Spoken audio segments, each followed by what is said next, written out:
Hi guys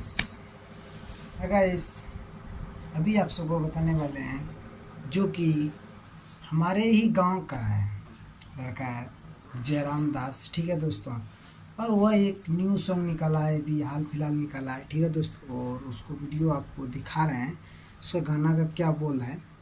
ठीक है दोस्तों, तिहिल जाई मजा थोड़े थोड़े होई, तो ये गाना का टाइटल है। ठीक है दोस्तों, और आप सबको ये फर्स्ट ही वो गाना लगा गया है। थोड़ा आप सबसे ये अनुरोध है कि वह गाना को थोड़ा सा सपोर्ट करें। ठीक है दोस्तों, और लड़के को आगे बढ़ाएं। ठीक है दोस्तों, और देखिए आप सबको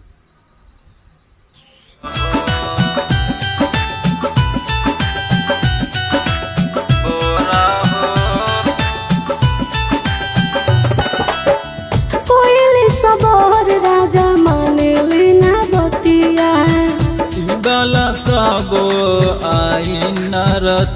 लेकर रहे हैं। ठीक है दोस्तों, और आप सब सुन के गाना को लाइक सब्सक्राइब जरूर कीजिएगा दोस्तों। ठीक है, जीरो म्यूजिक अभय राज की प्रस्तुति। लड़की का बोल है चर चर करेला 4 रुपया ये राजा। चोर चोर परोतावे राजा चोर पाई, जागी जाई बबुआ तो बहुत चिल्ला। क्या मस्त सॉन्ग है, चर चर करिए, क्या बात है, सही बात है भाई। चोर चोर परोतावे राजा चोर पाई, जागी जाई बबुआ तो बहुत चिल्लाई। अब ए रानी उठ बिछाइल जाई प्लास्टिक के बोरा हो।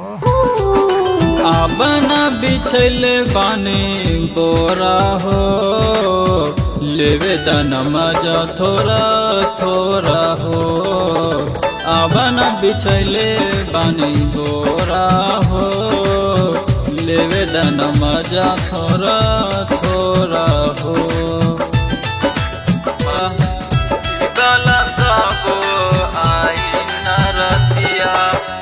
कोयले सबोर राजा माने लेना बतिया, ई बाला काबो फिर आई न रतिया।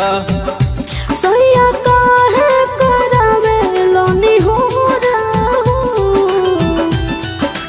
आवन बिछले बानी बोरा हो, लेवे दन मजा थोड़ा थोड़ा हो। आवन बिछले बानी बोरा हो, लेवे दन मजा थोड़ा थोड़ा हो। मजा थोड़ा थोड़ा हो, मजा थोड़ा थोड़ा हो। बोरा हो राजा जय राम नहीं होई हो कमावा, दिन भर कल कैलिया आरमवा।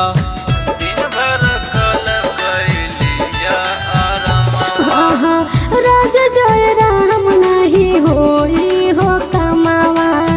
दिन भर कल कैलिया आरमवा। काहे बुझलो ना हमार दुखवा। आवन बिछले बानी बोरा हो, मर्दन मजा थोड़ा थोड़ा हो। आवन बिछले बानी बोरा हो, मर्दन मजा थोड़ा थोड़ा हो।